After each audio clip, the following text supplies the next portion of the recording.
Sound boy. Thank you so much, Omo, for inviting me to this program. I really appreciate it. And it's a pleasure and especially an honor. So thank you. Like you said earlier, my name is Dr. Babaji Zalalade. I'm a doctor, and obviously you got to know me through Ask the Gynaecologist, which you already introduced. For this show today, I don't know how long I have. I mean, in terms of time duration, so I will know how to compress my talk. But since an open and answer session, I guess it's probably something between 40 minutes to 1 hour. So I have the whole day. But whenever you tell me to stop, I stop. It's your show. Yeah. So back to my point. So I'm a doctor, and I've been lucky. Not lucky. I'll say I've been graced by God to be a doctor, and it's since 2002. I finished medical school from University of Lagos in 2002, and I'm from a family of doctors. I'm the youngest doctor. All my 4 senior siblings, they are all doctors. I'm number 5, and my younger brother is a bank manager in Nigeria. So, and that's my story. So, I'm a hustler, and I'm a businessman myself. I trade stocks, options, and I'm actively investing and trading.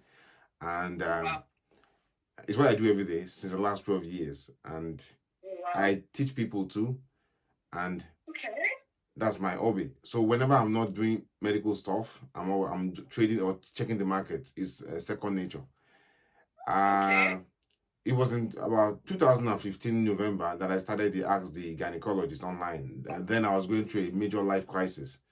I was going through a divorce. So I was frustrated. So at that time I sat down in Baltimore in America, and I was wondering what can I do with my life? Because everything was collapsing. You know, your mortgage, your house, your talking to your children, everything was in a mess. So I'm like, there's always something I wanted to do, to talk to people online. And at that point, one of my classmates, she was doing a program called Ask the Pediatricians. So I was a member. So I joined, and I was answering questions, gynecological questions. So she now said, oh, this is Dr. Lalade. He has a group, Ask the Gynaecologist. Then was only 10 members. Basically, all my family members on Facebook then. So he said, oh, there's a group, Ask the Gynaecologist. And within 3-4 hours, I had about 1,000 members. Oh, wow. And that was how Ask the Gynaecologist started. Yeah. So I called friends, called up my other colleagues to come and join. Some came, some went away. So it's a long story. So today we are here. We have about 1.7.5 million members, and we are actively on Facebook. It's like a second thing to me now, like a second family. Along the line, I got married again, and I started a new life. Yeah.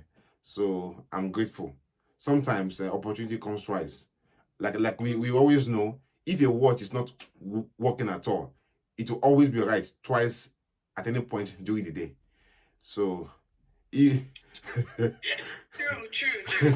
So, I'm grateful. I picked up something from what you said, and I think I'm going to say this out.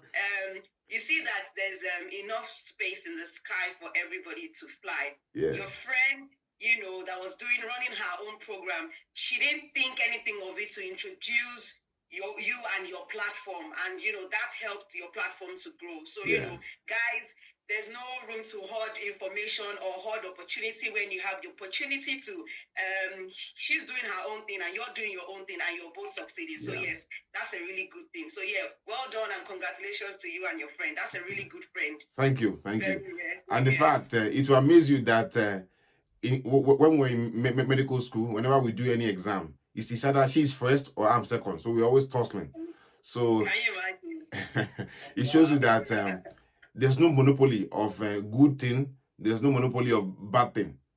It's your decision that matters. Like we all know, as a man thinketh, so he is. Everything is about your thought. Everything. Whatever you do in life, whatever you do, what we have is your thought. Like money can be in the hands of a rich man, in the hands of a poor man. It doesn't matter where money is. Money is just money, it's just a tool. Money is bad or good depending on the person that is handling the money. So money can be used to fight war. Money can be used to create a peaceful world. So that's it. So that's a story of my life, and I'm an author of 2 books on stock trading, online on Amazon. You can check it on Amazon. So I've been trying to write more books, but sometimes writing a book is very tedious. Yeah, and unfortunately, I must say, may God forgive me, it's not our culture to read in Africa. We will rather listen to people to give us information by word, and that's how we transfer information. So I've decided that to go online, talk all the time, and that is probably helping people.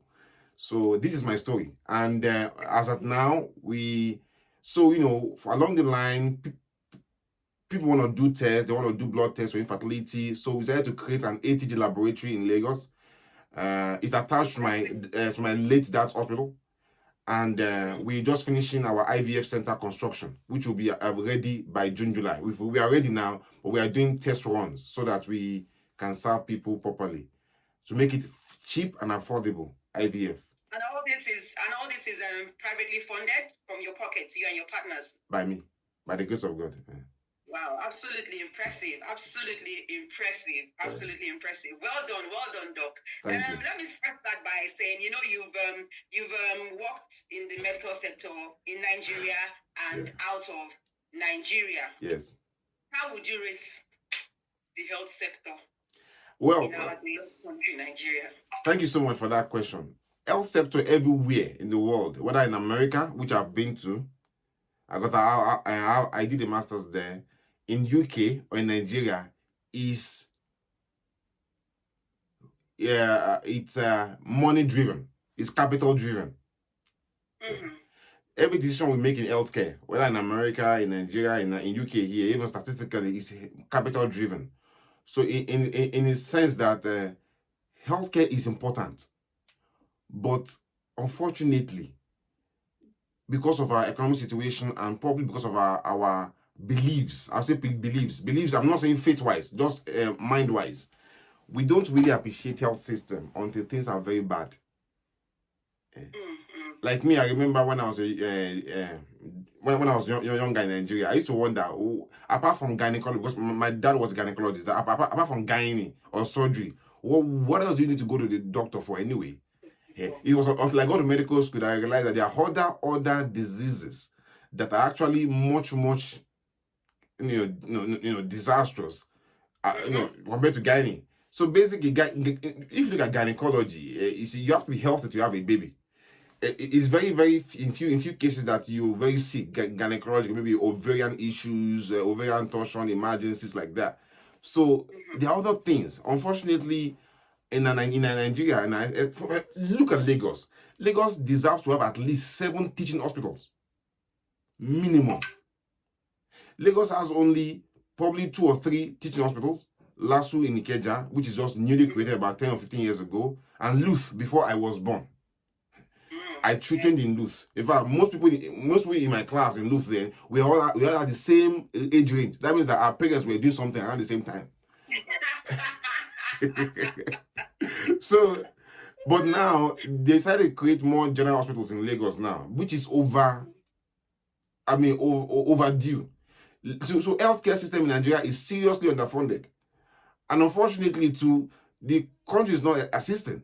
For example, to get a license for our laboratory in Lagos, we have to go through hell and sinker to get the laboratory license. So they are not encouraging investment to an extent. But I don't blame them too, because they have to create bottlenecks to prevent quacks too. So that is the problem in Nigeria. But at the end of the day, if you look at it well, health system here is robust.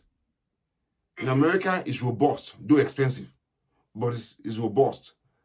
So Nigeria's health system, is suffering. But I know, but with faith, that we'll get there slowly. Once people like you and I, everybody contribute their quota, not only to the health sector, to other things, because health sector is just a piece of the puzzle.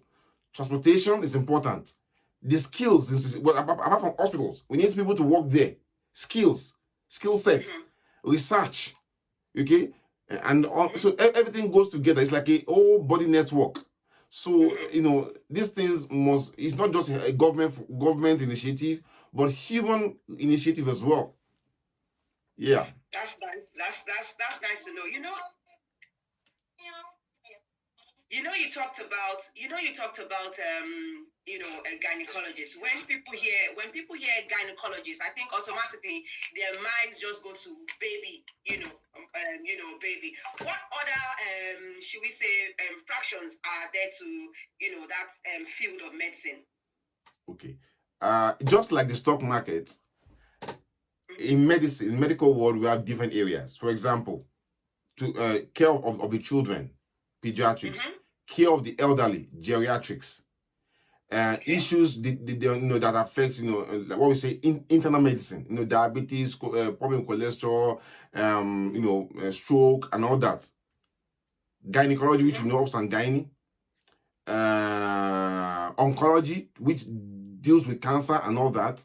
Even in gynae, we have subspecialty. We have gynae oncology, that is gynecological cancers, ovarian, fallopian, uterine, cervical, carcinoma. So gynae oncology. So that is that. In gynae too, we have in O&G, we have fetal maternal medicine.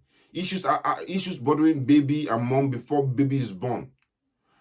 So, and so on and so forth like that. So apart from those specialties, we also have, as I said, oncology. We have laboratory medicine, where we deal with diagnosing.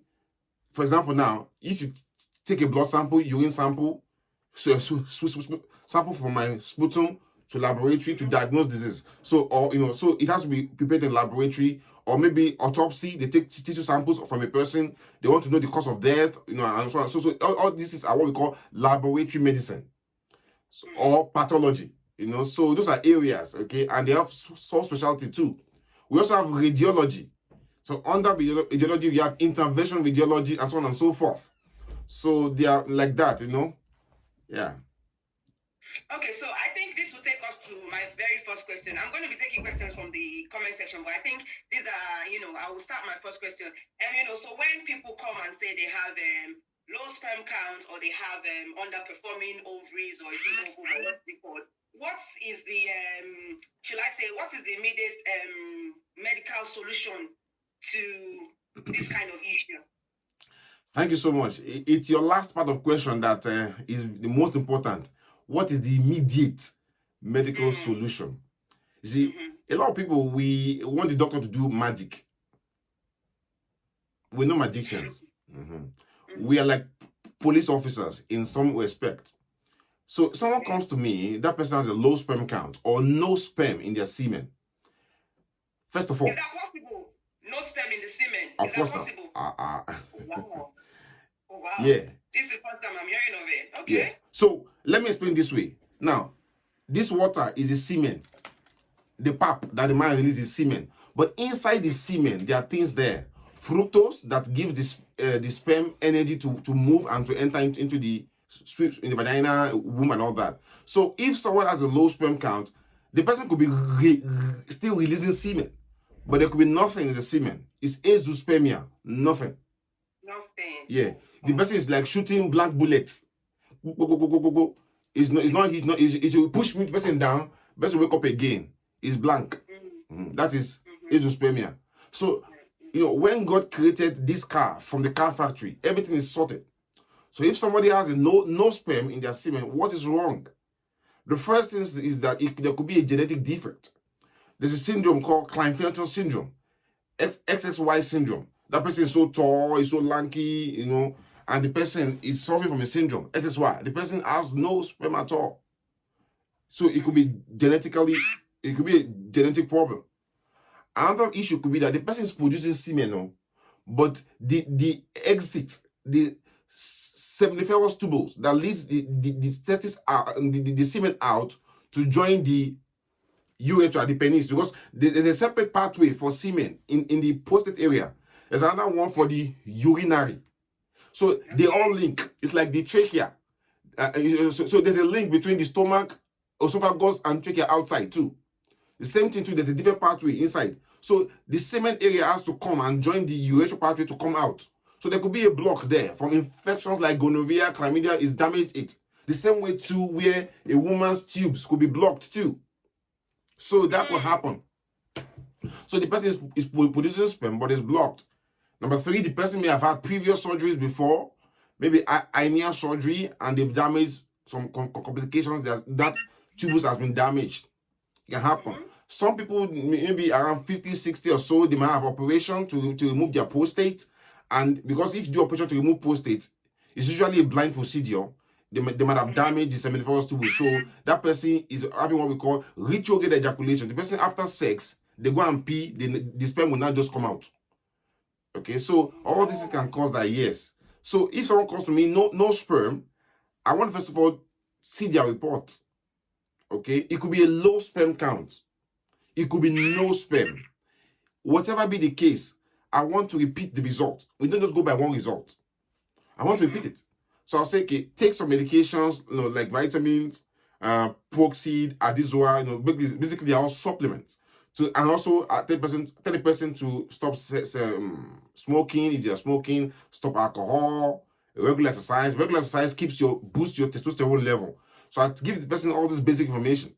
Then I will repeat the sperm count minimum of 8 weeks down the line.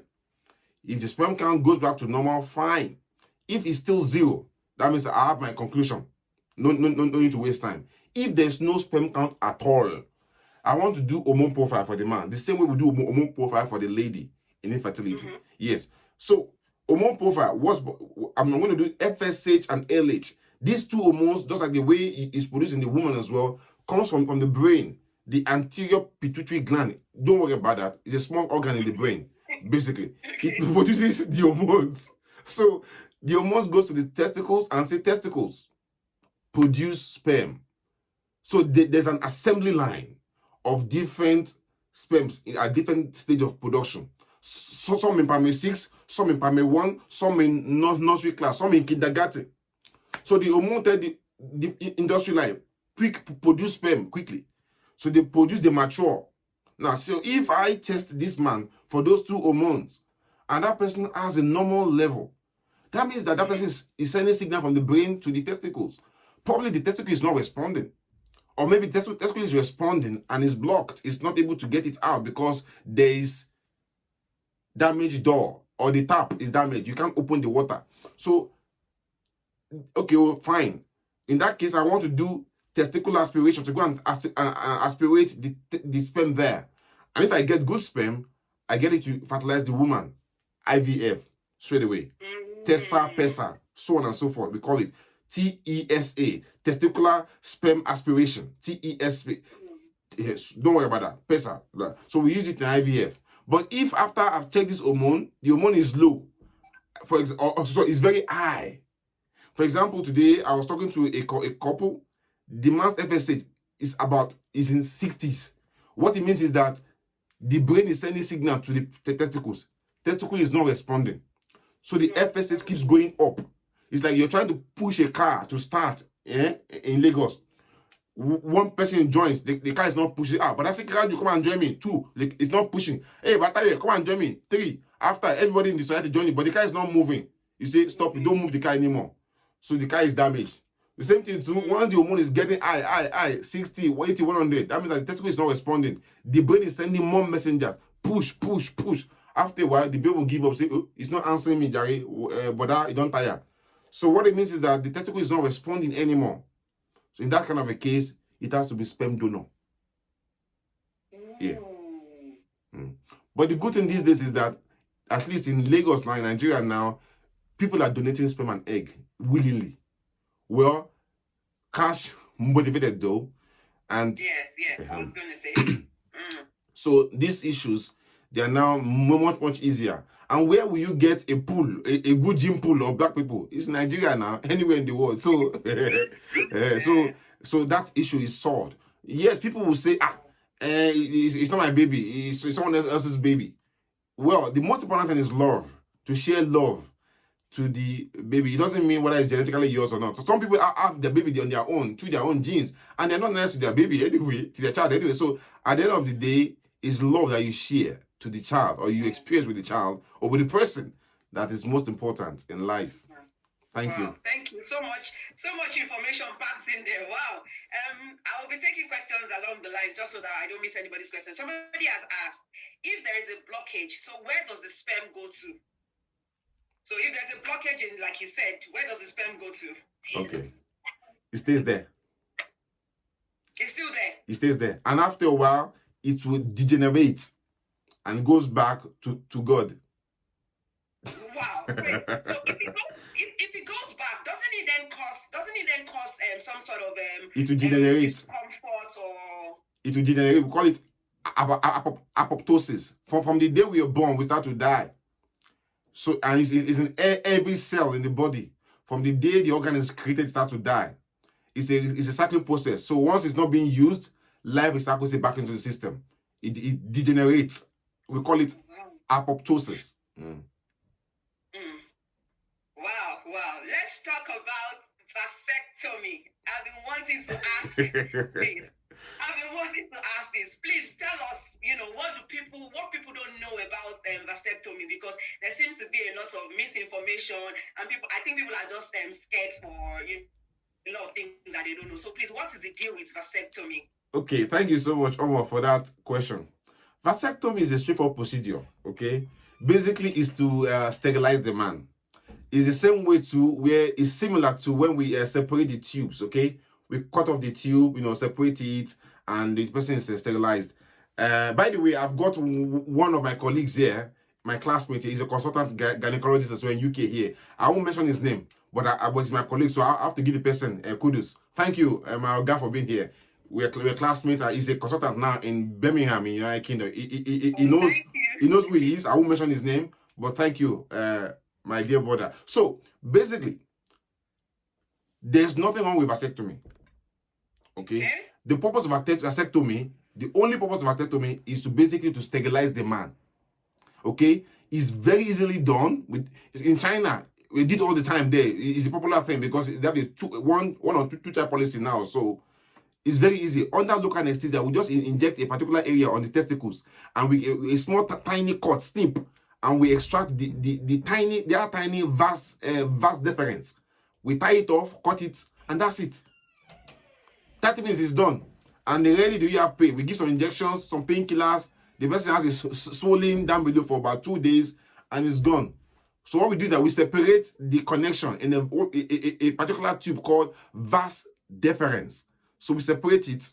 And we tie the end, or we bond the end with laser. So that's the end. It's permanent. It can never produce a child. But in some few cases, 1 in 2,000, it can fail. I've seen it happen to someone I know. The person was sterilized there in America. Okay, very, very lovely guy. But the thing rejoined back, and the person get child. But it's very rare. Okay. Now, vasectomy itself is essentially irreversible. Okay. For you to go for such procedure, you've made up your mind that that's the end. Essentially, it's irreversible. But so in some few cases, I've heard people trying to go get it reversed, but it's not. We don't reverse it. It's irreversible. Wow. So it's not that it can be. It basically cannot be on what did you say? The laser thing that you can't. It's gone. It's gone. It's gone now. It's gone. Oh wow, interesting. Let's go to the issue of the woman. But like I said again, it can be reversed, but it's usually not successful in most cases. So it can be reversed, but for you to go for it, you've made up your mind that that is the final end of the road. Okay. Okay. For those asking. Vasectomy is almost irreversible, like he said. Somebody has asked, does vasectomy start working immediately? Yes, it starts working immediately. And the longer you leave it, the more difficult it is to get it reversed. And once it's done, what we do is that once we do the vasectomy, we bring the patient back about 8 weeks down, 6 or 8 weeks down the line. We do another semen analysis. They masturbate, we get semen. So we see that there's 0. Once it's 0, we're happy. Because there could be some sperm already that has passed that bus stop. They've already entered the bus and they will already get to Oshodi already. So that one will get the woman pregnant. So the one that's not, so we have to test the person back around 6 to 8 weeks down the line to say that, okay, there's no ejaculate. There's no sperm in the ejaculate anymore. Yes. Okay. What are the side effects of vasectomy, like in the body of a man? You know, like when a woman takes all these contraceptives. Yeah. Effect. What is there any effect to it for the man? Okay. First of all, remember, like I said again, the obviously there'll be pain. There'll be pain for a while. It's going to be pain, which can be managed with simple ice packs, simple paracetamol, and all that. Some people also say that sometimes too, it can cause there could be, you call it is it seminoma, where the ends, because it's not really my specialty, you know. So I'm trying to so the ends of the tubules can be a bit uncomfortable and painful. Okay. But the first things first is the pain and the comfort and discomfort from it. Number two is risk of slight infection, what we call epididymitis, possibility of infection. Okay. Sometimes too, failure. That's a side effect. They can fail. So the other one I was trying to remember is there could be what we call a vasovenous fistula. That one is too much. It's a fistula, okay? And also what we call sperm granuloma, where there could be lumps and bumps in the seminal vesicles from the blockage. But all those things are not cancer. They're just uncomfortable and they don't cost much. Wahala. Yes. Somebody has asked the question, if one have staff, I don't know what it is, Staph aureus. Staphylococcus. Staphylococcus. Okay. What is the solution? First of all, for people that don't know what staph is, Staphylococcus aureus is a bacteria. Okay? It's a type of bacteria. Okay. And it's usually found on the skin. Yes. Okay. I'm sure if we swab your nose or mouth, we'll see Staphylococcus there. But it won't cause problem in people that are healthy. However, if someone has a major medical problem, let me be like renal transplant, maybe chronic bronchitis, all those kind of things, bronchiectasis, serious lobar pneumonia, spleen problem, and they have maybe diabetic complications, so on and so forth, and their person is very, very ill. All these small bugs that don't cause problem before, they will now cause a serious big deal. That's where you see people in hospital, they have what we call MRSA, methicillin-resistant Staph aureus. MRSA is very popular in UK at the time. The hospital were spending millions to find it because once it affects the patient, it's a big deal. In fact, if a patient is coming in for a day procedure or a big operation, we swab them to ensure that they don't have MRSA. MRSA is methicillin-resistant Staph aureus. There's a particular species of Staph aureus that is very resistant to a particular antibiotic that we use to treat them. So that's when it comes problem. Now, I've seen people they've gone to do swabs, semen culture, urine culture. We now grow Staph aureus in their urine. They'll start paraing that they have Staph aureus, so they can't get pregnant. Nobody said Staph aureus will cause infertility. Staph aureus does not block the tube. You see, it's like you're finding a polar bear in Lagos. You can't find a polar bear in Lagos. Polar bear, they live in the Arctic region.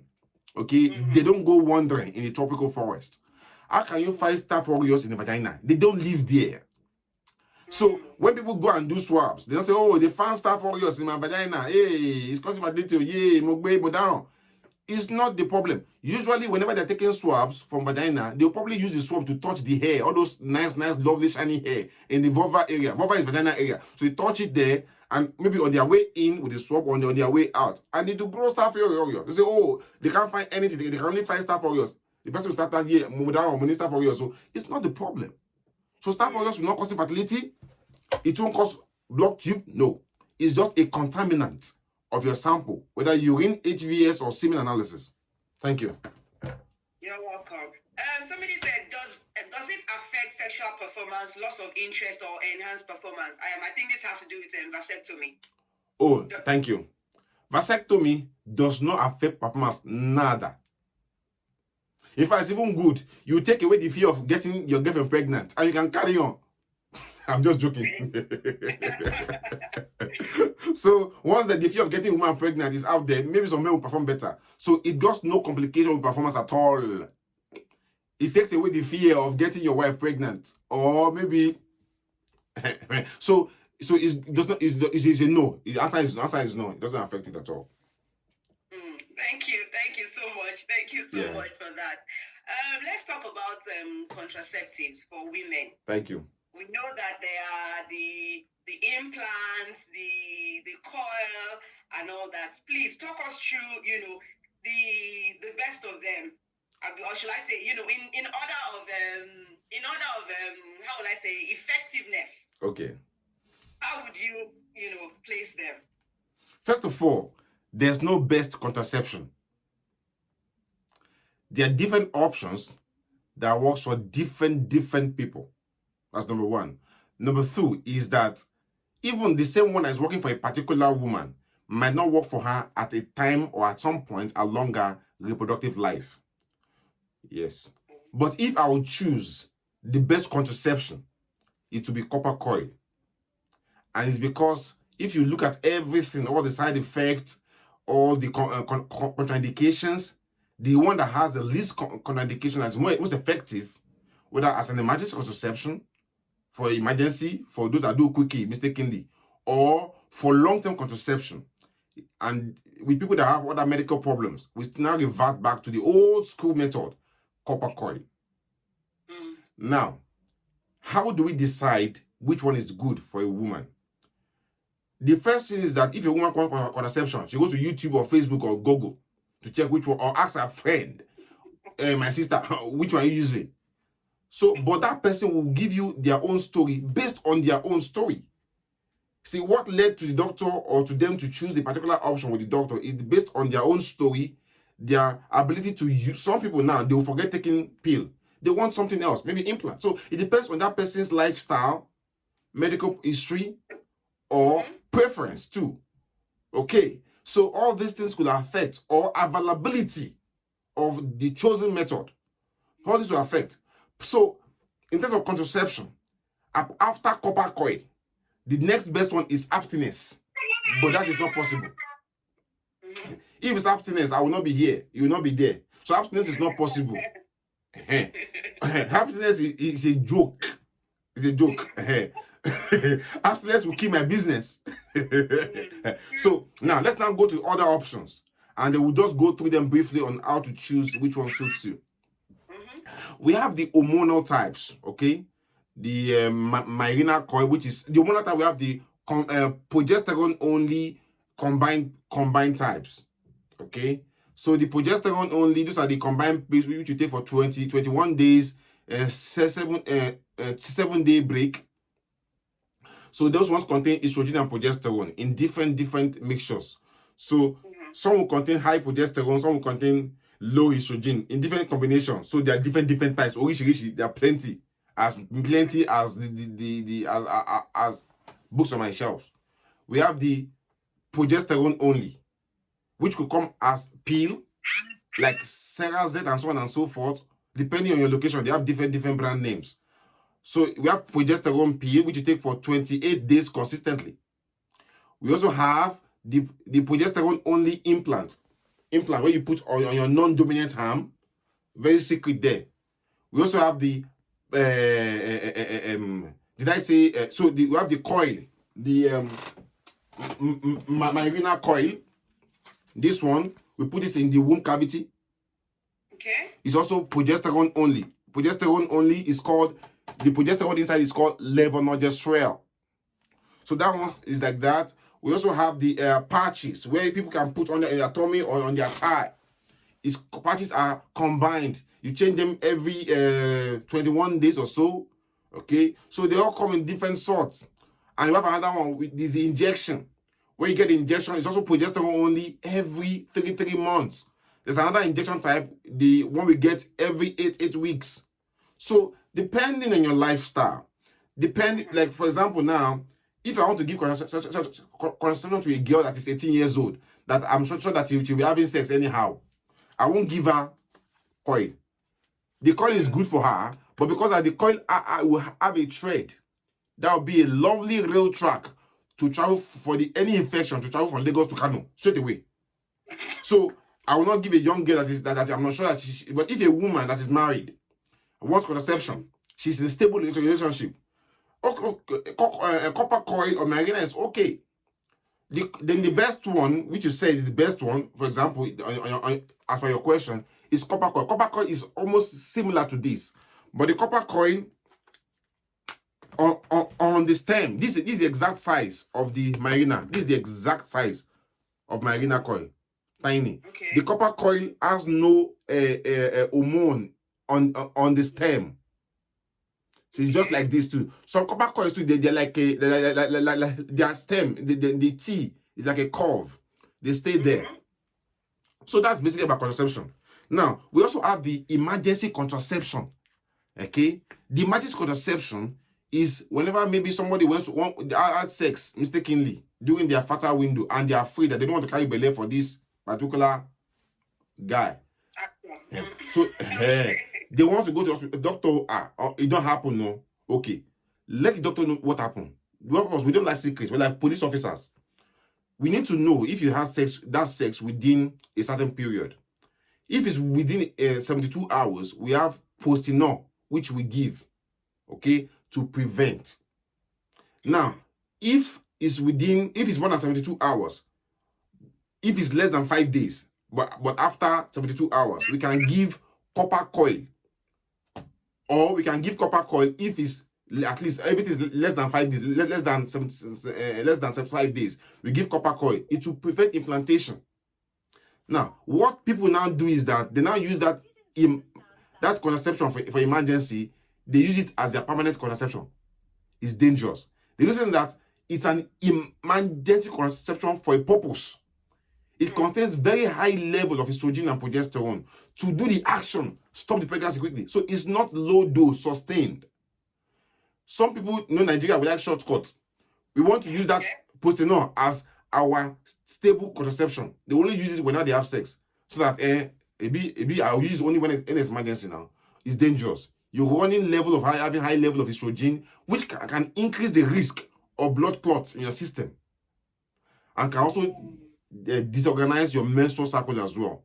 So if you need contraception, talk to your doctor. We go through your history and then we choose which one. We will offer you which ones works for you, works best for you, according to your medical history, and that is also readily available too. Apart from something that is good for you, if it's not available. So we have to choose what is good for you and readily available. Yes. Can I ask a question though? You said that if it's with less than 5 days, you can give the emergency copper. What if the baby is already formed? Okay, is it not possible for the fetus to be formed? No baby can be formed in 5 days. Yes, but I thought as the sperm hits the thing, it starts to form now. It starts to form, but it's not yet a baby now. All right. So once the cell, 2 cell meet, they form together. They start to happen. They will divide into 4 cells, 8 cells, 16 cells, 32. What we call blastocysts. By the 5th day, normally they meet in the tube and they start to roll down into the womb. So by the time it's getting into the womb, it's around day 4, 5. Once they put the copper there, it will prevent implantation. It's not going to disturb the fertilized egg. It will only prevent them from staying in the womb. Okay, you've entered my house. You can't stay in my house. You can't stay in my house. Okay. Yeah. Or you can't stay in this house. You can't stay in this house. So that thing has to find its way down. Yes. Mm-hmm. So I wanted to ask a question. She said, he or she said, please, I just did a test and the result was moderate staph. I was told I'll be given injection and drugs. Is it in the right direction? No. But the thing is that, look, let me tell you something. I'm in ATG. I consult people every day in Nigeria. When I realize that when I tell people that staph is not a problem, they don't agree. they'll go somewhere else. So now, imagine I'm a doctor in Nigeria. That okay, if I'm here now, I'm not worried about profit. But if I'm a doctor in Nigeria now, someone comes to meet me, they have staff warriors, I tell them there's nothing there, and they should go home and sleep. They will not go and sleep. They want to take something so that they'll be okay. At least they are covered. Yes, it's our nature. We want to do. We are very, very active, proactive, kind of. So if I don't say take something, you go away to go meet, you go. I'll lose the customer. Yeah. So what I'll do is that, okay, fine, no big deal. They've done the sensitivity. You have moderate staff. Take this antibiotic. Take ciprofloxacin. Take gentamicin. Go and take it. Take the injection. That person will say, yes, good doctor. See, as a doctor, I'm not treating your body only. I'm treating your mind too. The mind is like the software in the hardware. I have to know that this person, I have to get their attention to trust me too. So I have to sometimes do something that are not necessary. We do that all the time in medicine. So what do you think this person should do? This person that the person should sleep and forget it.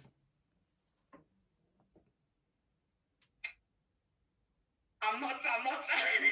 You see, you're not convinced, right? You're not convinced. I'm not convinced. That's what I'm saying. So, as a doctor in Nigeria, I'll say, go and take antibiotics. Hey, you'll be happy. Say, doctor, is very good doctor. Thank you. So, I'll give you antibiotics. So, that's why I'll give it to you. So, I see, I know. That's what I'm saying. You're not convinced. Say, start your bacteria in my body. No way. I will take something.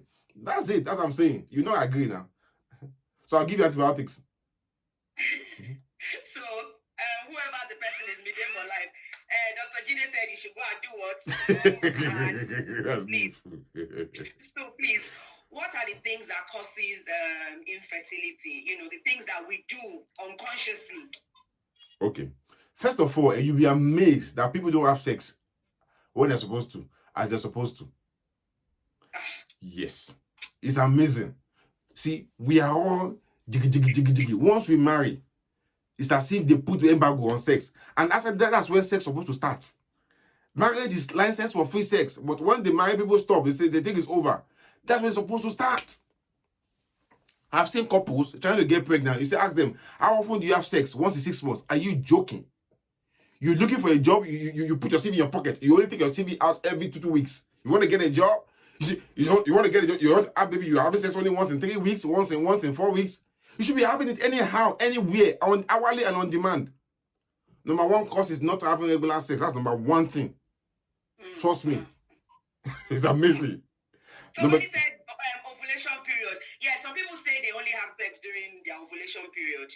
That's number two now. I'm going to number two. Thank you for leading me on there.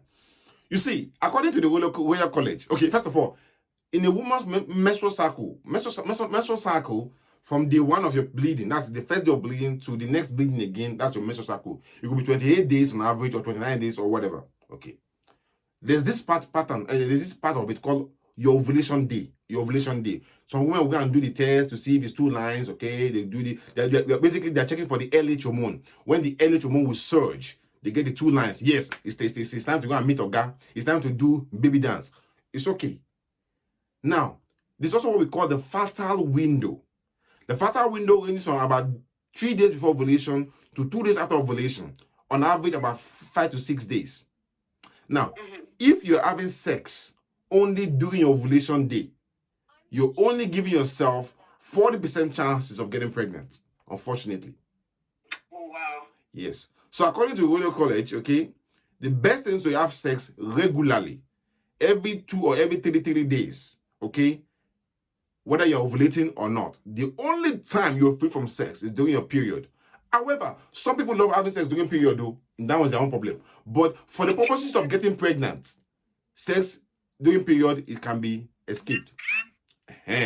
But the reason is that I've seen people that have sex just on the 4th day, just as their bleeding period is ending, they had sex, and that was when they got pregnant, and there was no other sex, and they didn't meet any other man, and the baby's for that man. So I've seen people. So sex can happen anytime. Don't wait for ovulation day only. Waiting for ovulation day, you're only giving yourself 4 out of 10 to get pregnant. That is not a pass mark. I get it now.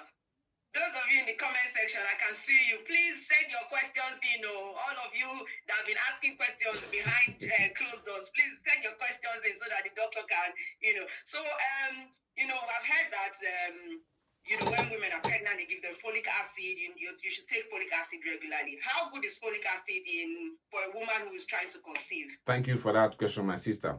First of all, people should know that folic acid is not a pregnancy-inducing or ovulation-inducing or fertility drug. I know a lot of people will not like me, but that's the truth. What is the purpose of folic acid? Folic acid is a vitamin B derivative. Okay. And the purpose of folic acid is to prevent neural tube defect, basically spinal cord defect in the unborn child. Oh, wow. And it's effective when it's given within the first 12 weeks of pregnancy. That is why, if you want to get pregnant, you should be on folic acid 3 months before getting pregnant. If you're a sickle cell patient, at least 1 month before getting pregnant. So that it's already in your system, it's reached its good level. Because once you get pregnant, within the first 3 weeks of pregnancy, the neural tube, everything about the brain, the foundation is being laid already. Once there's any defect in the imprinting in that first 12 weeks, it can be corrected. After that 12 weeks, the other thing that is done is that the organs begin to form, and after 24 weeks, baby starts to gain weight. That's all. The first 12 weeks is for the foundation and the blueprint. The next 12 weeks is for baby's organs to start to develop, and the last 12 weeks is for weight to be taken. So the baby has good weight to survive temperature and to move from the aquatic to the terrestrial life. We are all fish before we are born. So the purpose of folic acid is just to prevent neural tube defect. That's all. It's not to get you pregnant. Shikina. So why then is it now important for you to take it 3 months before? How would you even know that you'll be pregnant in the next 3 months? Good. Most people trying to get pregnant, most people really trying to get pregnant, they'll be taking folic acid. Okay? It's part of what you should know as a lady. That's why most ladies should be on Facebook, ATG minimum, or talk to your doctor as soon as you want to start to get pregnant. Now, if you get pregnant, maybe mistakenly now, it happens now. Most people don't know now, it happens. As soon as you know that you've missed your period, once you miss your period, you are probably about 2 or 3 weeks pregnant, definitely. Start taking folic acid immediately. And the good thing is that there's a law now. It's been for almost 50, 60 years now. Every bread that we eat is been fortified with folic acid. Folic acid. Yeah, so because of that, on that law basis, the incidence of neural tube defect has dropped down dramatically. So that's really good. That's really good then. I will take this question from Midday for Life. My menstrual period is always heavy and very painful before now I use Felvin and I'll be fine. But now if I don't take injection, I won't be fine. Please, what is the solution? So thank you, Midday for Life, for that wonderful question. Now, if your period is heavy or getting heavier, and as it's getting heavier, it's causing more and more pain, 2 things or 3 things could be things we need to watch out for. First of all, what could make your womb bleed more and more and more and more? The womb could be getting bigger and bigger and bigger. The bigger the house in UK, the more energy I'll use to heat or warm the house. The bigger the surface area of any physical structure, the bigger it is. A big car will need petrol to run more petrol or diesel or bigger tank. If you're having heavy bleeding, it's likely that your womb is getting bigger because of fibroid. Fibroid will increase the surface area of your womb and it will increase the bleeding. As you bleed heavier, as you bleed more heavily, definitely, because the fibroid is getting bigger, it will cause more pain. So if a woman is having increase in bleeding or as the month passes by, the first thing I want to do is to do the person's ultrasound scan to even know what's happening with the womb, what's happening with the ovary. And another thing that can cause increase in pain with subsequent period is endometriosis. So that's number 2. So what is endometriosis? Basically, what endometriosis means is that, look at this womb. You see that this womb has 3 layers. See, we've cut the womb open. There are 3 layers on this womb. There's this brown part, the serosa of the womb, which your bowels outside here will contact. Okay. There's this red part of the womb, the myometrium, which is the muscle that contracts for labor, that contracts to expel bleeding during your period. Basically, makes the womb contract. It's not a, in the body we have 2 type of muscles. We have the smooth muscle and the striated muscle. This striated muscle is the one on my hand. I can control it to move. That's striated muscle. It's under my conscious voluntary control. But the smooth muscle is under the autonomic control. It's God. It contracts whenever it will contract, relax. So that one is not under your control. It's autonomic nervous system, smooth muscle. That's why you can't control labor. Labor starts whenever you want to start and ends whenever you want to end. The same thing too, your bleeding starts whenever it's time to bleed every month and stops whenever. That is God in our body. It's autonomic system. Just leave it that way. So there's this other one, that pink one, it's like pink as my lips. That is the one that bleeds every month for period to come out. So this part that bleeds every month is the one that gets changed regularly. So it's like the bed sheet on your bed. You wash it regularly, maybe every 2 weeks or every week. You wash your bed sheet. So that's the pink one. This pink one, for some reason which we don't know, can sometimes, instead of bleeding out, some of them will find their way into the tube and can implant on the tube. You see those black dots? They can implant there. They can even implant behind the womb. They can even implant on the ovary. See, so that's endometriosis. So with each subsequent period, the bleeding will bleed there. But because they can't bleed out like their brother and sister in the womb, they will get stretched, enlarged. And after the period is over, they will shrink again. But with each period, they get bigger and bigger. So with each period, if your pain is getting worse, more and more, it's getting worse with each period, it's likely you got endometriosis. But the problem with endometriosis is that scan does not pick it up. So it's only if it's on the ovary that is so big that scan will pick it up. And once this endometriosis is on the ovary and it's getting bigger and bigger, it will form a chocolate cyst. You remember when we were young in Nigeria, there's this sweet called Eclairs by Cadbury. You open it up, there's that thick, brownish, lovely, pasty, chocolatey stuff inside. The same thing too, if you open that endometriosis on the ovary, you see a thick paste, old blood that is congealed. That is what we call chocolate cyst. It's like chocolate. If you see it, it's like Eclair sweets, if you see it before. So that's ones that will be picked up on the ovary, on the scan. And those ones can damage the tubes, can damage the ovary, and they can cause infertility. Oh, wow. So that's one other cause of pain during period. Wow. Concerning this, the person that asked this question, is it okay for the person to send you a message after the session so she can take it up with you? Because obviously it could be either of the 2 things that you mentioned. So yeah, okay. Is it okay for the person to contact you after this session?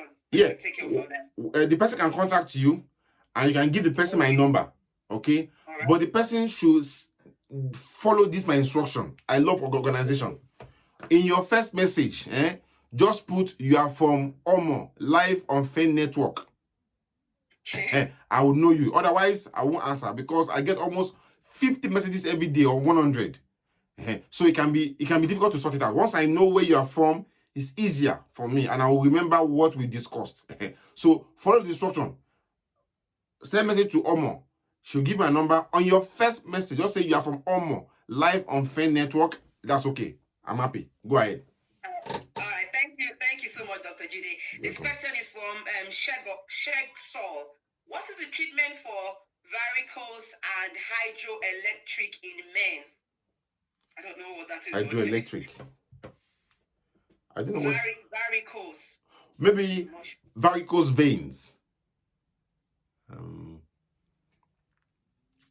I don't know what that question is.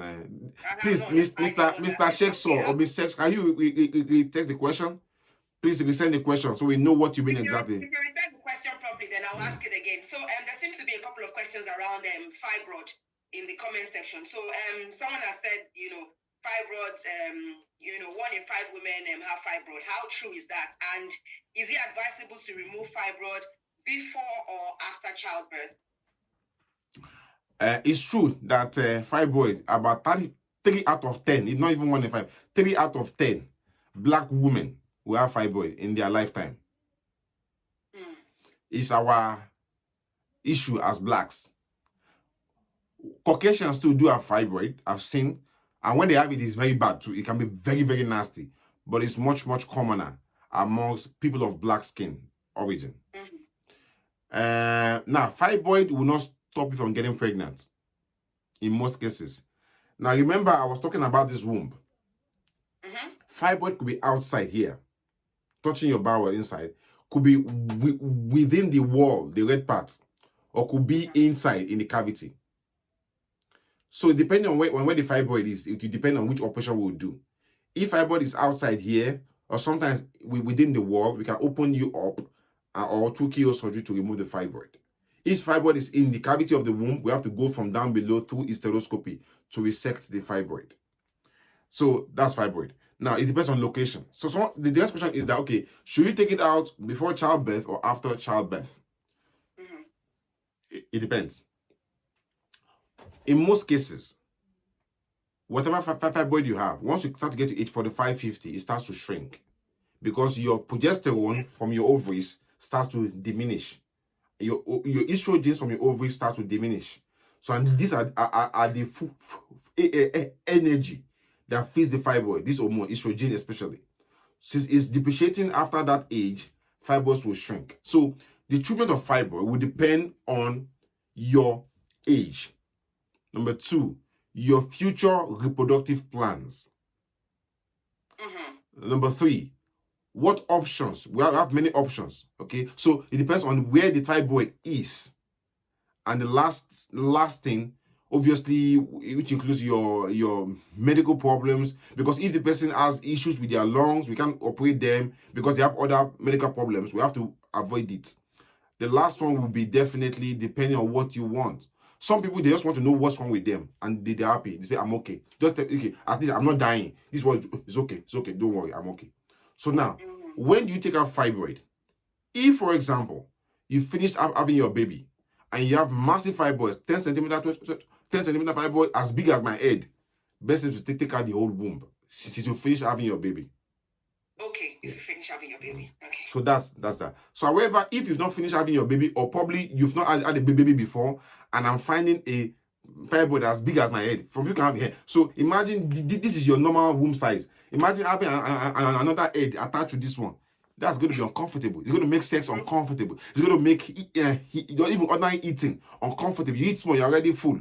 People think you're a robot. Meanwhile, it's fibroid working the person. So if you're trying to get baby, you're going through infertility, blah blah blah blah, you get a big fibroid, the best thing will be to remove it before you get pregnant. Now, if your fibroid is in the womb cavity, in very, very rare situations, it can even affect implantation of the fertilized egg.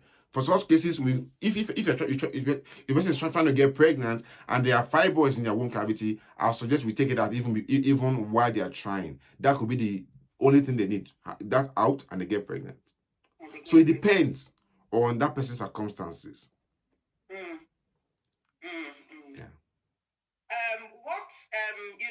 As a result of contraceptives, what they make me spot and bleed irregularly. What's the solution to spotting and irregular bleeding as a result of contraceptives? Very good. Now, most contraceptions, when you put them for the first time, the body will try to fight it. Say, what the heck is this? So one of the commonest side effects of any contraception is slightly irregular bleeding. Even this Mirena copper coil, for the first 2 to 3 months, it will cause irregular bleeding. Suddenly you just have to bleed a bit, spotting stop again, like that. And for different people, it can be little, can be heavy. Just so for stuff like Mirena coil, we let you to have it for at least 4 to 6 months for it to settle down within you before we think it's not working or it's not. But if you have persistent irregular bleeding, first thing we need to, with a contraception, the first thing we do is to check out for infection, like chlamydia, gonorrhea. Because number one cause of irregular bleeding for any woman, plus or minus contraception, is infection. We want to examine you and make sure that you've done your pap smear or your cervical smear. Ensure that it's up to date. Because if your smear is not regular or there are issues with your cervix, that can cause bleeding as well. It might not even be the implant at all. It might not even be the contraception. It could be that the person is just bleeding because the person is bleeding. It could just be a coincidence. So we must check your cervical smear or check your cervix. So number 3, we check your cervix. We're looking for stuff like polyps. Because if you have polyps, you can see this thing here in the womb cavity. Look at that thing. That thing in the womb cavity. That's a uterine polyp. The same thing too can be found on your cervix around there, and it can cause bleeding with any contraception. So we want to check you and check for that. And if it's there, simply we just twist it and yank it out. So, and if you've done all this and nothing's working, everything's failing, that means that contraception is not working for that person. We need to consider another option. Not everybody that takes paracetamol has a headache taken away. I need to try something else for you. That's all. That's it. But what if you have if you take contraception and you have your period halted for say like a year, it doesn't come at all? Yeah, it can happen. For contraception, like the injection, what we call Depo-Provera, it can cause amenorrhea, what we call no period, for up to 6 months to 1 year while you're on it, and even after stopping it. So that is a known behavior of Depo-Provera. So if you stop the Depo injection, you take your last injection today, it will take up to 6 months to 1 year for the body to clear it out. That's why it's called Depo. It deposits in the body, it hides in the body, and it stays and lingers for so long. Especially for people that are on the horrible side, it stays long in their body. Oh wow! All right. Okay, the person has received the question properly. Yeah. What's the treatment for varicocele and hydrocele? Oh, varicocele and hydrocele. Thank you. So there's these veins in the testicles. That's why I see that whenever it is very, if you have a baby boy around you, see that whenever it's very cold, that scrotum will shrink. Whenever it's very hot, that scrotum will relax. Big bag. Is for temperature control. Okay. Because in every mammal, in the vertebrate stuff in your organisms, okay, their scrotum must always hang outside, including any mammal. That's a vertebrate or whichever way. I've forgotten my zoology now. So the reason is that the testicles need temperature slightly lower than the core body temperature to develop optimally. It's an evolutionary design by God, or whatever it's called God. So because of that, there's these veins around the testicles that control that temperature to shrink, to relax, to dissipate its energy, to keep it like a thermostat of the testicles. For some people, that testicles is engorged. Those veins are engorged, okay, and is swollen to cause varicocele, okay, yeah. And that other one, hydrocele, is an embryologic defect. It's different too. Those ones, basically is from when the baby is formed. It's an embryologic defect, but they are very similar, but they're entirely different.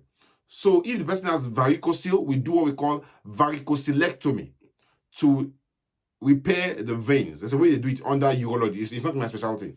There's a way they repair it. And if the person has hydrocele as well, there's a way we can repair it as well. Yeah. But the reason is that those two things can affect sperm production because they increase the heat around the scrotum, and the temperature can affect sperm formation, what we call spermatogenesis. Wow. So it can cause infertility if it's not treated. Somebody has asked, how is it that older women have higher chances of birthing children with disabilities? Or is that just okay? What the person is asking is that, I'll put it in a layman's way. It is true that the older we get, we have problem with our genes. And the reason is that the egg from someone that is much older, the way they actively divide is slower. As we get older, we are much slower. Our brain is still normal, but we are slower. It's natural.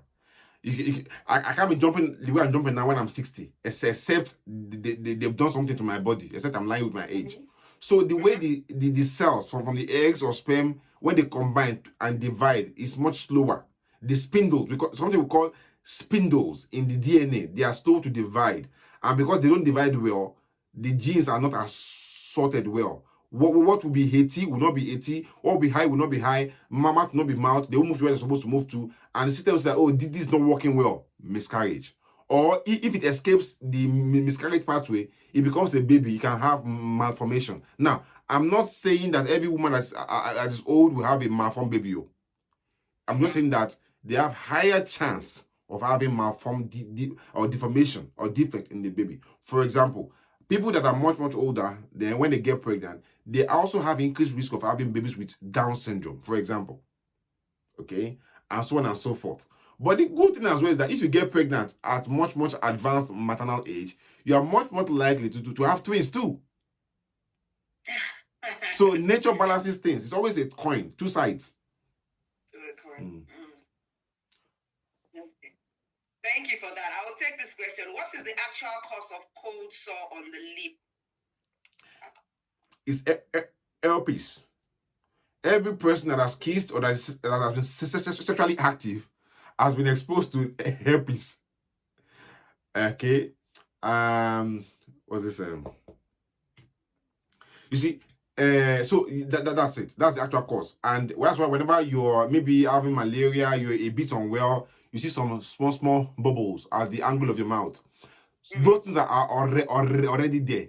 So they are viruses, okay? Nobody gets cured of virus. Any virus, whether any virus in the world, good or bad virus, whether all those HIV, God forbid, and any virus, anything, it's always in our body. It stays in our DNA forever. As far as if you had sex before, you've had anything before, the thing that person already has that thing. HPV. So they stay there. So whenever the person is unwell or their immune system is depressed, those things will resurface. Okay, and as soon as the person is okay again, they disappear. So it's just herpes. Yeah, and you put this cream there. There's this cream, the cocoa sore cream. It goes away. Easy. Okay. Yeah, I hope that answers your question. So it's just no fever. I want to ask this question: how can we handle the issue of medical practitioners and their attitude in Nigeria? You know, they take a patient to the hospital. If you don't pay for card, if you don't do this, you have to deposit. Not even the deposit, pay for, buy a card or something. They would not even look at the person, let alone attend to the person. How does that even happen? How did we get to that stage where, they do things like that? I've been asking myself, even before I was born, that how did Nigeria get to this state? You see, Nigeria is like a diabetic patient suffering in the midst of plenty. There's so much glucose going on in the circulation system, in the blood, but the glucose is not entering into the cells. And the cells are suffering and the person is dying. Nigeria is a diabetic patient if Nigeria was a medical patient. If Nigeria was a company, that company would be bankrupt and dissolved by now. You see, I can say many things, and I'm sure everybody has their opinion about Nigeria now, good or bad. But the issue with Nigeria is not with the doctors only; it's with the patient and the doctor. Okay, it's very easy to lay the complaint on the doctor. I say it's doctor, but it's taken to tango. It's like if there's a house broken down, it's the fault of the man and woman. It's not one person alone. There could be more fault to one person, but it's both of them. Except that except that person is lying to you. Okay? I've been there before, so I know what I'm saying. It's both of them. No matter what they say, it's both of them, except that person is not trying to be honest with them. So it's both the doctor and the patient. And it's the global crisis. I'm a doctor. My dad was a doctor before he passed away. I remember, okay, when patients come to him and they want treatment, they can't afford it. Okay, so he would tell them one thing, and it's true. And I look at it, it's common sense. Say, look, forget it. Don't even pay me. Forget my own money. That one is my brain. It's God-given. Now, but I have to get drugs from a supplier to treat you. That drug was not gotten free. It was gotten on credit through bank loans. So even if you don't pay me for my own medical expertise, you have to pay for those drugs now, because it's going to pay the person back. The person has to pay the money to wherever the person got credit to, because they are suppliers to pay their own school fees, to look after their own family too. Okay, let's assume that he won't collect money from me for his own family. He won't collect money for his own, but you have to pay for those things. That is the fact of life. Except our system in UK here, you go to hospital, you just call the ambulance, they take you to the hospital free of charge. You don't even think of anything. Money is your last thing. I remember my friend, he was at work one day. His wife went into preterm labor at 26 weeks, IVF treatment in Kent, in London here. But it was scared. Oh my God, my wife, IVF. Oh. The guy just called the ambulance. They took her to the hospital. Even their baby, they took her to care. Everything was there. He just got there. It's like, Jide, I'll keep on paying my tax forever. Because you can see, it's like, even if it was in China too, it's sorted. In Nigeria, you'll be there, take your wife to hospital. Police will stop you, and they can even kill the person. And the woman is in labor. They don't care. So it's not just doctor. It's the system. If you blame the doctor, you're just pointing finger at yourself. So yes, some doctors are very unreasonable. I will tell you the truth. Some doctors too are they got poor attitude. And the same thing to patients. Some patients too are very, very poor in attitude too. And some patients too, they are very unreasonable too. And some doctors too, they are very overworked. You see, in my class, my classmate is here on the screen here. Almost a quarter of us left Nigeria. We are all made for global exports. So the ones at home too, they are overworked and they are underpaid. So they are exhausted. And so at the end of the day, it's a systemic issue. It's a systemic issue. So I can't address that issue here because I will just be talking till kingdom come. It's a systemic issue. And even too, our attitude in Nigeria, we don't believe in doctors until the whole thing is bad. A doctor will get a case at his poor dead end. Doctor is not a magician. It's a human being now. Doctor will only do what he can do. So if a patient comes to me, patients are almost dead, ectopic pregnancy, there's bled almost 4 liters in their tummy, what am I going to do? What am I going to do? See, so first of all, okay, assuming a patient comes to me, ectopic pregnancy, the person has bled almost 2 liters in their tummy. The person is almost half dead. First things first, I need blood.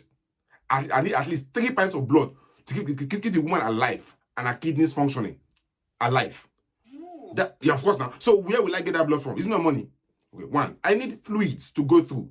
I need the expertise. Okay, as a doctor, even if I can walk, I need people to work with me while opening the patient up. So I can't walk on my own. I need people to assist me in theater, do all those kind of things. I need equipment too. I need antibiotics. I need the anesthetics to keep the patient alive while I'm dealing with. So all those things put together is money. Is money, except you want to lie. And if you think it's free, you're joking. Somebody paid for it already for somewhere. Even here, it's not free. We are paying tax heavily, almost 40%. So until we sit down and say, okay, Nigeria to be that way, and I'm 43 years old, before I was born, and I'm still alive by the grace of God, Nigeria has not changed. Except we are lying. So it won't change until we change. God will not come down forever and change it. It's us that will change Nigeria. People like me and you. Thank you, Dr. Jide. This person has asked, what advice are you going to give to a woman who is diagnosed of adenomyosis, infertility issues? Let me spell that. ADENOMYOSIS. Adenomyosis, yes. Yes, adenomyosis, yeah. You remember earlier I was talking about that endometriosis. Sometimes instead of that tissue going outside to implant on the ovaries or on the tubes, it can go into the wall of the womb. So if you look closely, you see those black spots here, also in the wall of the womb here. That is adenomyosis. And it makes the womb bigger and very boggy. And it makes pain and causes pain during period. Unfortunately, we can't do anything about it. Options are one, to give contraception to reduce the estrogen that feeds that endometriosis and that womb, But if you're taking contraception, what like my coil, they help with adenomyosis. But if you are taking that, you're not going to get pregnant. So the best way to treat it, okay, and the best way to treat it is to get pregnant. It won't stop you from getting pregnant. If anybody says that adenomyosis is causing infertility, that person is not ready to get you your baby. It was infertility. It won't cause infertility. But if after you finish having your baby, and we still can't manage it with all other medications, then we have to take out the womb for life. That is after the person has finished having baby, and the person is still having pain. We're not going to take out the womb and leave the ovary behind, or take out both, everything together. But it won't stop you from getting pregnant. No. Okay, I hope that answers your question, the person that asked. Okay, somebody has sent in this question offline. The person has said, what is the medical implication what's the medical implication of masturbation or masturbating? Nothing. Nothing. So absolutely nothing. Nothing. And especially whether man or woman, enjoy themselves. All right. Another question I want to ask. You said, there's this popular belief that I've heard, or probably heard from somewhere, that red wine is good for the heart. How true is that? It's true to an extent, but just like in life, everything's balanced. Because it's good for your heart, don't go and get drunk. Because I know how people now. Because I say doctors say it's good though. You start drinking red wine every day. Don't kill yourself. Oh. It can also destroy the kidney too. Oh. The same way too, even this water can kill. It's what we call water intoxication. Water can kill too, and water can keep you alive. Fire can cook meat. Fire can burn down house. It's how you use it. So drink it sparingly. Maybe a glass a week is okay. Once in a while, to maybe after a big seminar like this, if I have wine downstairs, I get a wine. I watch Netflix. I'm a human being. I gotta relax now, and it makes sex even good, sweet as well. Takes away the ambition. You know what I'm saying? Okay. Someone has said, please explain phantom pregnancy. Maybe it's called cryptic pregnancy. Is that what the person is trying to say? Phantom is not real, or pseudo, or crypto, not seen. So in Latin, cryptic means not seen. Not seen does not mean it doesn't exist. I've never seen God. I don't know whether God is a man or woman. It's not my business. But there's God. If you don't believe it, you touch the wire. Have you seen electric current before? No. But touch the wire, you shock the person. Because you are somewhere in England. I'm in Antrim here in Belfast. But you can see me. And people are watching me here everywhere. You can't touch me, but you know I'm somewhere. That is what we call crypto. It's not seen, but it exists. There's Bluetooth. You've not seen it before. Once you enter into where there's Wi-Fi or Bluetooth, you connect your phone, because they hear the language. So they see. So you can't see Bluetooth, but it exists. Now let me tell you something. There's no way a woman will get pregnant and you say that pregnancy does not exist. When people say they have cryptic pregnancy, it's cryptic pregnancy until it's discovered. For example, I saw a girl yesterday, a lovely Romanian girl, very tiny girl like this. They told me that she's having pain on the left ovary, on the left side, which is cancer. She hasn't seen her period for the last 3 months. She's pregnant. They've done the pregnancy test. So I scanned the girl, and the baby was 24 weeks. Yes, that is cryptic pregnancy up until then. From there yesterday, it's no more cryptic pregnancy. Oh, she's pregnant. Oh wow! So we diagnose cryptic pregnancy as a case of retrospect. So for that girl, she had cryptic, unknown, hidden pregnancy. Whether she's lying, I don't know. But she was cryptic pregnancy up until that point. I've seen a lady, she had so many deaths in her family. So she was too busy. This one died, this one died. So she didn't even know she was pregnant. So she was like, my tummy is paining me. Something's moving. We did a scan. She was 30 weeks pregnant. That was cryptic pregnancy. Yes, it's possible. That was cryptic pregnancy up until that time. From that day onwards, it's no more cryptic pregnancy. Now, what happened in Nigeria is that People now believe that they can induce and form cryptic pregnancy by taking medication to inject me some medication, some hormones, and then the womb gets big. They are injecting them steroids, estrogen, which will make the womb inflamed and big, and they now think they are pregnant. On the day of delivery, they cut them, they sew them, they don't do anything. They go and kidnap a baby and give a baby to them, and that's your baby. The person say, hey, I have cryptic pregnancy, I have a baby. Nobody induces cryptic pregnancies. In fact, those hormone injections can even destroy the ovary. So cryptic pregnancy does not exist.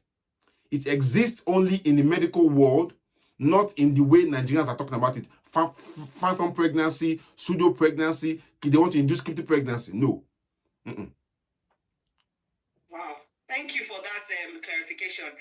So for somebody who has done surgery, maybe like appendicitis, or what's it called, what are the chances of how does that affect the person getting pregnant and even carrying the child to term? Oh, we do appendix even before pregnancy. We do even do appendix even during pregnancy if it's essential and necessary. We try to avoid doing appendicectomy during pregnancy because there's an increased risk of miscarriage if we do it. But if we know that this person will probably die if we don't do it, we do it. I've seen people that even we've resected their bowel. So a part of their bowel is damaged, we resect it and join it together during pregnancy, and the person had baby. That lady had about 3 babies after that, what we call hemicolectomy is done. But it's just that it increases the risk of miscarriage. Now, appendicectomy does not cause infertility. It only causes infertility if the appendix ruptures and the person develops sepsis, or what we call intra-abdominal sepsis, basically infection collection in their tummy. By the infection in their tummy, it could seep in through because the tube is also in the tummy too. It could seep in there and damage the tube, but it's very, very rare. If it's done on time and there's no sepsis and there's no even complication like sepsis after the operation in the tummy, it just causes fertility. Okay. That's nice to know then. Nigerians, we like to, once they say somebody's an ulcer patient, you go about drinking milk and what should I say, what's the I don't want to use the word DIY because it doesn't sound right. If somebody that has ulcer, what should the person do? What should the person not do? Okay. I'm a gynecologist or gynae by profession. I'm not really into internal medicine. But there are 2 types of ulcers. The gastric ulcer and the duodenal ulcer. They're different too. And they present differently. Gastric ulcer is ulcer in the stomach. Gastric ulcer. That one is affected by acid. Okay? So if you haven't eaten, you're having pain, it's causing pain, it's likely to be gastric ulcer. Once the stomach ends, the first part of the small intestine that leaves the stomach, that goes through around the pancreas into your other part of the small intestine, the duodenum and the jejunum and the ileum and all that, okay? That part, duodenum, is called, there can be ulcers there too. It's duodenal ulcer, and it's usually ulcers from alkaline substances. Gastric is usually acid substances, duodenal is usually alkaline substances. If you're having pain after eating, it's likely to be duodenal ulcer. Okay. Now, there are some special diseases too that are very, very associated with gastric ulcers. Some severe form of cancers. They are very rare. They can come with gastric ulcers too. Now, but let us look at the simple gastric ulcer, which has no other complications. So if someone has gastric ulcer, acid, the person takes milk, which is alkaline, it will neutralize. So that is where the milk they're talking about comes in. However, it's only a temporary measure. It's just to soothe the pain. The ulcer, gastric ulcer, is like a wound on the skin. That kind of wound on the stomach. Once you put water on it, it will pain. Yeah. If you have a wound or a scar or a scalp on your skin, what it touches, it will be very painful. It's the same thing too that happens to gastric ulcer. So but the problem is that area is always in contact with fluid all the time. So it has no time to heal. So it's healing today, food come again, water come again, swallow saliva, it will reopen the wound. So it heals more, dies more. Heals more, dies more. So it's the problem. So milk will heal it temporarily. But milk you are drinking, if you have duodenal ulcer, it make it worse. That's all. Because milk is basic, it's alkaline. It will affect duodenal ulcer.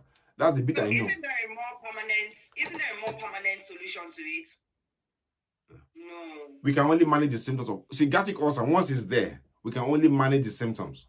You hit on time. So if you know it's duodenal or whichever one it is, we tell you the things to do. Hit on time, take your medications. So we give some antibiotics, and you control your eating habits, avoid caffeine, all those normal advice, and the person is okay. How safe is LEEP procedure, and does it make the abnormal cells become normal? LEEP. What's LEEP? I don't know what LEEP. LEEP. Oh, okay. So basically, remember I mentioned that you should do your cervical smear regularly. Usually it's done every 3 years once you are sexually active. And if your smear test is okay, you can make it every 5 years, depending, okay? So if we see some abnormal cells on your cervix, okay? The cervix is when you put your finger in your vagina, and you reach the top end, you feel a soft substance, that is very soft, like your nose, like this, and it has a hole. That is the cervix, is the opening of the womb into the vagina that allows your baby to come out. So that area, because these cells there are the junction, okay? So look at my lips. See, black becomes pink. That junction is what we call a transition zone, because there's a differentiation from the cells. These cells here, we call it, this cell on my skin is called squamous epithelium. This one here is like what we call columnar epithelium. So whenever there is a change in skin, in the skin type, those areas, they are prone to becoming scoin and becoming cancer, because it's always called transition zone. You see, the cells here is dark, it changes to pink here all the way down to my anus. So those areas, the same thing too in the vagina is pink. Vagina is an area that can withstand any trauma, whether baby trauma, sex trauma, or ishi. So vaginal skin is very, very strong and very, very tense and tensile. It can expand for baby to come out, it can relax again. So that skin of vagina is different. As you move on into the cervix, there's a change into the different skin inside the womb cavity. Because of that change, that transitional zone, that area too those cells there can become haywire anytime. That is the purpose of doing cervical smear, to sample the cells there to pick up any change in that area. If we find any cell that is becoming squamous, we call it dyskaryosis. I put up a post about that today on our ATD platform, dyskaryosis. If we see any dyskaryotic cell there, we on the smear, we now decide that we have to take away those cells in that area. We call it LET or LEEP procedure. America, they call it LEEP. UK, they call it LET. You know, they're always arguing America and Britain. So it's the same procedure. So we take away a chunk of the cervix, and then we now check it in the lab. Remember I said about a specialty called laboratory medicine, pathology. They will now examine it under microscope that, okay, you've cut away enough area and there's no residual bad cells left behind. That person's okay. We now do another smear test to say, okay, it's all clear. So once we've done the LET procedure or the LEEP procedure, that person's okay. We just check the cell smear again. If it's fine, the person go back to the normal, regular checking protocol. Wow. Now, sorry, if we find dyskaryotic cell, it doesn't mean you have cancer, because those cells could revert back to normality or could proceed to cancer cells. Nobody knows when, how soon they will change, or whether they'll go back to normal or proceed. We don't want to take that chances. We're doctors. We have to do something now, otherwise you run away from us. So we do that. Okay? Thank you. You're welcome. So I want to ask this question. For every type of cancer, what would, as a doctor, coming from, from a doctor, what would be the first, for somebody who's just been diagnosed of cancer, what would be the first thing you would tell the person to do in terms of, should I say, medication, emotional, well-being? What are the first things to do once you're just being diagnosed of cancer? Okay. Cancer diagnosis is a very, very hard hit on the system. Nobody wants to hear it.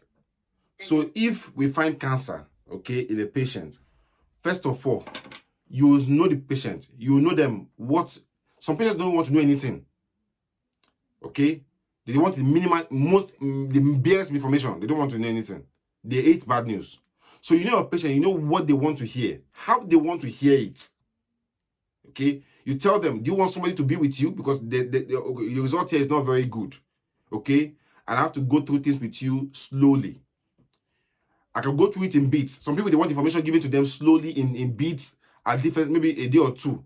So you give them information. So if they want somebody to be with them, they will let you know. They call me with their friend or their husband or their whatever.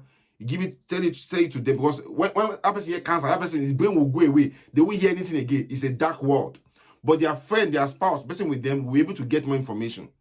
And you offer them another appointment to come back to even discuss further, because that person cannot make up their mind at that point in time. God forbid that thing. So you come back again, you go through the options with them. Depending on the stage the cancer was diagnosed, it could be treatable, it might not be treatable. If it's at the advanced stage, for example, there was a woman, a lovely woman, no, her tummy was getting big. Every birthday they do every year. So she knew there was something wrong. So she came to the hospital that day to see me. So I scanned her. She came with her 2 daughters, very lovely ladies, very tall ladies. And I scanned her, and I saw what we call omental cake in the tummy, basically, and also ascites. If someone has ovarian cancer, when you scan them, you see that there's an omentum, if the fat in the tummy, they now congeal to an area like egg, frozen. It's usually because they are trying to mop up the cancer cells, and after a while, they give up. So they are frozen chunk. We call it omental cake. And also, she has lots of fluid in her tummy, what we call ascites, acidic fluid. So I told the woman, from your history, she looks so pale. I mean, white, like paper white. I told her that what is here does not look too nice. The woman said she doesn't want to know anything. I should talk to her daughters. So, such as a patient, you know what they want to hear. So I called in one of my other, most senior, our head of department, because you have to be careful.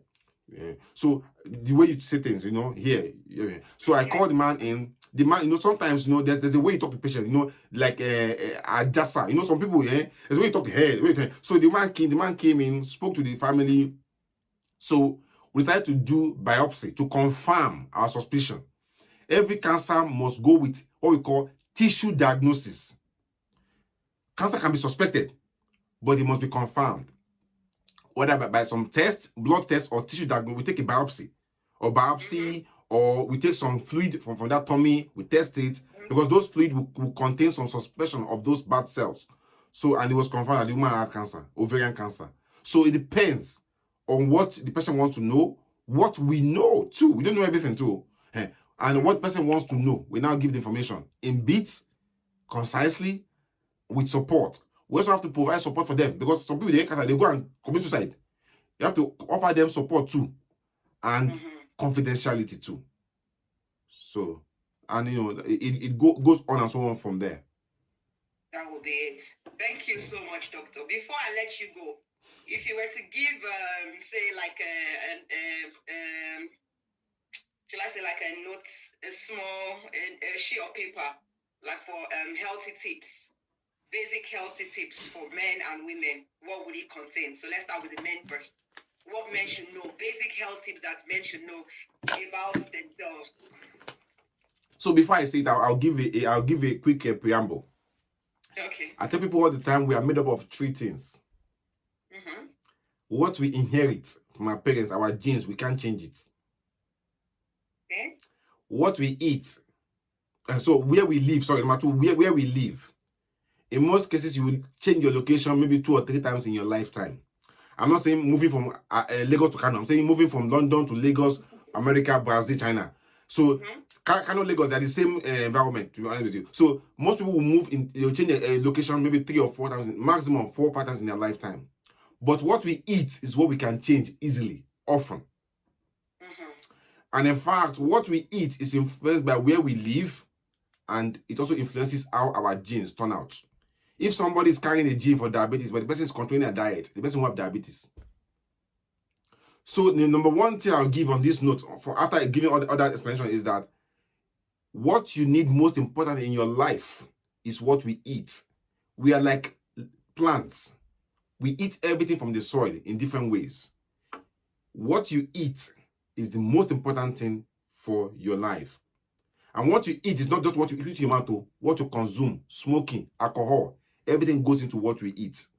Once you look after your temple, which is the house of God, in every way you think about it, this is your temple. This is our only best real estate in this world. This is our body. And is what once we leave it, we are gone. So look after your body. I can look after our body, what you eat. For man and for woman, that's the most thing I'll tell you. Every other thing, you can't change it. It's closed. Dr. Jide, very blunt. very blunt. Thank you so much. You're welcome. For your time. We've spent almost 2 hours. how many hours here? We spent almost how many hours here today? 1.5 hours or so. Quickly, when somebody passes out or faints, what is the quickest way, or should I say, what is the quickest way to revive the person? Put the person in the left. First of all, check person is breathing, call for help, and put the person in a left lateral position. So they lie down on their side with support on their head and ensure that they are breathing well. If they're not breathing, start chest compression and give them rescue breaths. So left lateral position, call for help. That's the most important thing.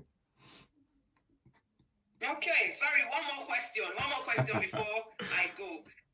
What is the way to solve nipple problem from breastfeeding? You mean like a nipple retraction? Yeah, a lot of people have been reading a lot of things online, like nipple pain is worse than, it's a lot painful and it's worse than. What's the cure for nipple pain? Because some people said they use nipple cream and it didn't work. What's the way out? I'm not really a breastfeeding expert, so but I will only go through what I've known from experience from when I was married before having babies. So what helps, obviously, for one person might not help for another person. People must accept that too. So because I took paracetamol does not mean that it will cure my headache the same way it cured yours. I might need only water to get myself rehydrated. Once I take the water, my headache will go. Everybody has different problem. Now, we might all look the same. We are walking on 2 legs with one head, but we are all different too, genetically and how we are. What will cause allergy to me might not cause allergy to you. So we are different too. Okay.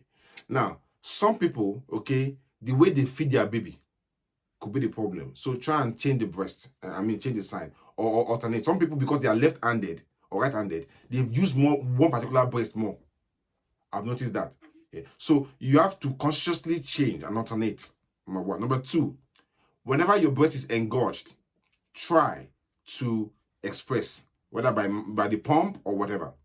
There's also, like I said again, there are also what we call all those creams too. I've forgotten their names too. Use them to soothe the skin there. Okay, you can even use ice packs too. But like I said, yeah, I'm not really a breastfeeding expert, so I don't know much on that. It's not really my everyday thing. Okay, I'm sorry. It's all right. Thank you so much. Guys, we have any more questions so that we can let Dr. Jide go? Okay, there are no more questions in the comment section. Thank you guys so much for joining, and thank you so much, Dr. Jide. You can follow him on Facebook, Ask the Gynecologist. He does a lot of live sessions there, doing questions and answers. So please, if you're on Facebook, go and check Ask the Gynecologist on there. You will find him there. And if you need to ask him any further questions, like I said, come to me, send me a DM, and I would, relay your message to him. So thank you so much once again, Dr. Jide. It's been a pleasure. We've learned a lot from you. Thank you. And in case we need to have a part 2, we would let you know. I'll be here by God's grace, as far as God wills. Thank you. Thank you so much. But I really hope you learned a lot, and people learned a lot too. Yes, it's going to be. I'm going to upload this video on the page, so you can people can always go back to watch it. Okay. And pick a thing or two from it. So yeah. Okay. Thank you so much. Thank you so much. Enjoy the rest of your weekend, guys. Thank you. All right.